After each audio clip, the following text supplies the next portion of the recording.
በሩሲያና ዩክሬን መካከል እየተካሄደ የሚገኘው ጦርነት ድንበር ላይ ብቻ ተወስኖ ከነበረው የይዞታ ቁጥጥር ጦርነት ወጥቶ የኢኮኖሚ የጀርባ አጥንት ወደ ማዳከምና የዓለምን የኢነርጂ ገበያ ወደ ማናጋት አድጓል።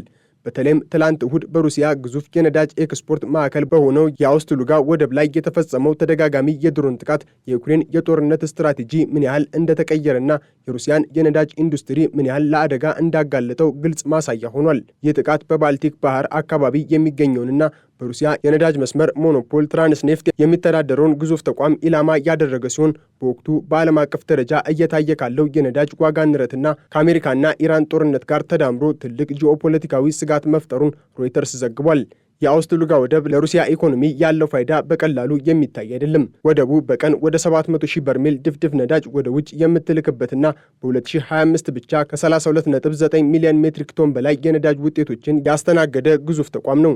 የዩክሬን የደህንነት አገልግሎት ጥቃቱን ማረጋገጡን ብቻ ሳይሆን በጥቃቱ ሳቢያ በወደቡ ላይ የደረሰው ጉዳት ከፍተኛ እንደሆነና የነዳጅ መጫን ሂደቱ እንዲስተጓጎል ማድረጉን ገልጿል። ይህ በሩሲያ ላይ የሚፈጸም የኤነርጂ መሰረተ ልማት ጥቃት ሩሲያ ለጦርነቱ የምታውለውን የገንዘብ ምንጭ ለማድረግ የታለመ ስልታዊ እርምጃ ተደርጎም ይወሰዳል ሲል ኬቭ ኢንዲፔንደንት አስነብቧል። የነዳጅ ማከማቻዎች መቃጠልና የወደብ አገልግሎት መቋረጥ ለሩሲያ መንግስት በቀጥታ የሚደርስ የገቢ ኪሳራ ብቻ ሳይሆን በዓለም አቀፍ ገዢዎች ዘንድ ሩሲያ አስተማማኝ አቅራቢ መሆኗን ጥያቄ ውስጥ የሚከት ነው።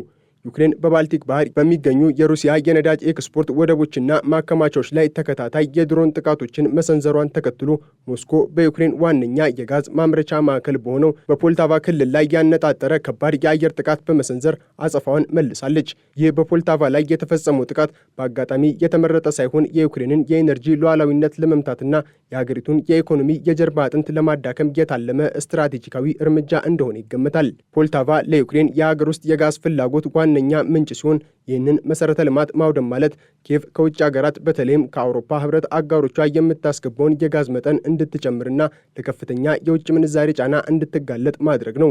በጥቃቱ ሳቢያ በቦታው ላይ መጠነ ሰፊ ቃጠሎ የተከሰተ ሲሆን የአደጋ ጊዜ ሰራተኞች እሳቱን ለመቆጣጠር ከፍተኛ ጥረት ቢያደርጉም በንብረት ላይ የደረሰው ጉዳት መጠነ ሰፊ እንደሆነ ይነገራል። በሀገሪቱ ትልቁ የጋዝ አምራች የሆነው መንግስታዊው ናፍቶጋዝ ተቋም ቀደም ሲል የኢነርጂ መሰረተ ልማቶቹ ለሩሲያ የሚሳኤልና የድሮን ጥቃቶች እጅግ ተጋላጭ መሆናቸውን ሲያስጠነቅቅ መቆየቱ ይታወሳል። ይህ የሩሲያ እርምጃ ካለፈው የክረምት ወቅት ጀምሮ የዩክሬንን የኤሌክትሪክ ኃይል የማመንጨት አቅም 80 በመቶ ያህሉን ካወደመው ዘመቻ ጋር በተያያዘ ነው።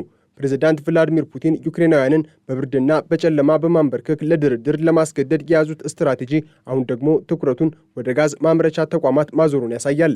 ዩክሬን በበኩሏ የሩሲያን የነዳጅ ኤክስፖርት በማስተጓጎል የክሬምሊንን የጦርነት በጀት ለማድረቅ ብትሞክርም የዓለም የነዳጅ ዋጋ መናር ግን በተቃራኒው ለሩሲያ ተጨማሪ ገቢ እያስገኘላት ይገኛል። ይህ የዩክሬን ድርጊት በአጋጣሚ የመጣ ሳይሆን ለወራት ታቅዶበትና የድሮን ቴክኖሎጂን በከፍተኛ ሁኔታ በማልማት የተገኘ ውጤት ነው። የዩክሬን የስትራቴጂያዊ ኢንዱስትሪዎች ሚኒስትር ኦሌክሳንደር ካሚሽን እንደገለጹት ዩክሬን በአንድ ወቅት በዓመት 2000 ድሮኖችን ብቻ ታመርት የነበረ ሲሆን አሁን ግን ይህንን አሃዝ ወደ 4 ሚሊዮን አሳድጋለች።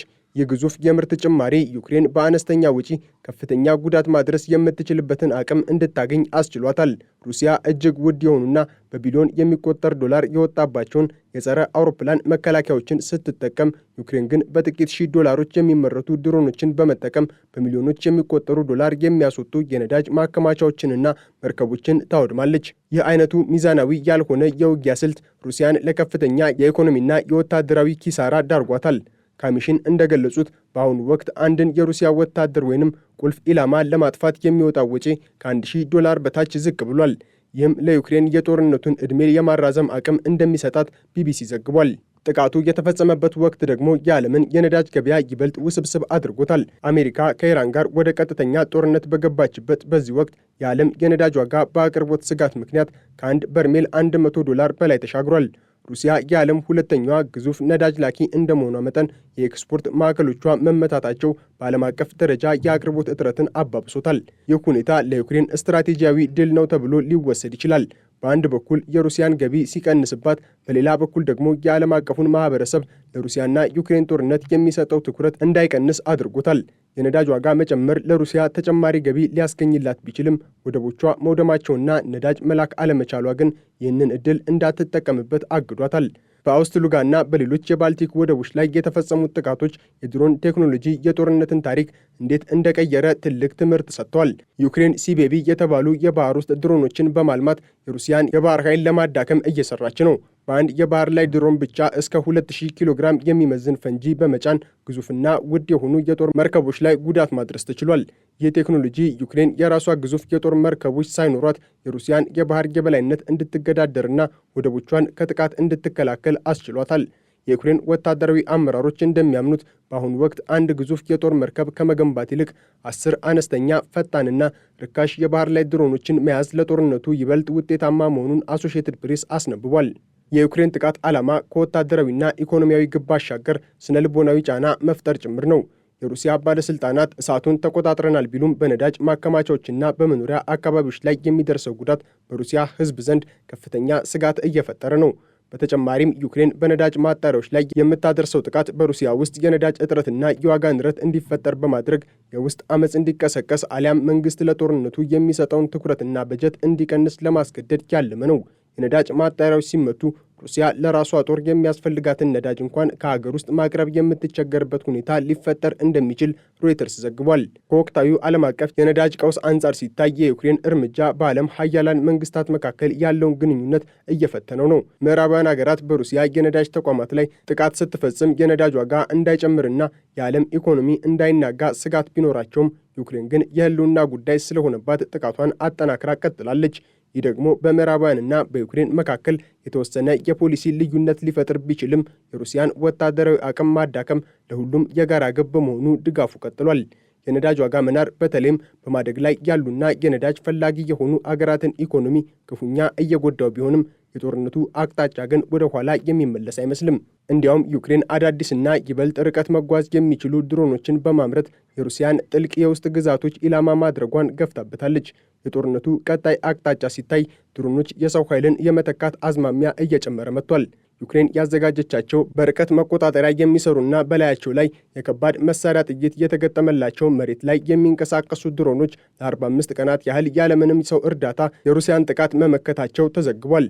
እንዲሁም የቆሰሉ ወታደሮችን ከጦር ሜዳ የሚያወጡና ፈንጂ የሚያጸዱ ሮቦቶች በስፋት ጥቅም ላይ እየዋሉ ነው። ይህ ቴክኖሎጂ ዩክሬን ያለባትን የሰው ኃይል እጥረት ለመሙላትና የወታደሮቿን ሕይወት ለመታደግ ትልቅ አስተዋጽኦ እያደረገ ነው። የአውስትሉጋ ወደብ ጥቃት የዩክሬን ወታደራዊ ብልሃትና የሩሲያ ኢኮኖሚያዊ ተጋላጭነት የታየበት ታሪካዊ ክስተት ነው ሲልም ፍራንስ 24 ዘግቧል። ዩክሬን የነዳጅ መሠረተ ልማቶችን ኢላማ በማድረግ ጦርነቱን ወደ ሩሲያ የገንዘብ ምንጭ አዙረዋለች። ይህ ስትራቴጂ በዓለም አቀፍ የነዳጅ ገበያ ላይ ከፍተኛ ተጽዕኖ እያሳደረና የነዳጅ ዋጋን በከፍተኛ ደረጃ እያናረው ቢሆንም ለዩክሬን ግን ሩሲያን ለማዳከም ብቸኛው አማራጭ መስሎ ታይቷል።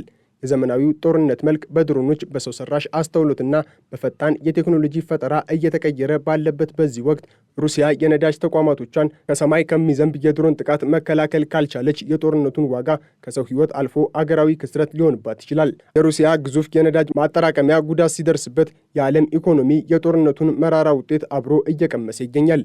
ዩክሬን ግን ወደ ኋላ የማትል መሆኗን የሩሲያን የኢኮኖሚ የደም ስሮች እስከ መጨረሻው ለመቁረጥ መዘጋጀቷን ለዓለም እየገለጸች ትገኛለች።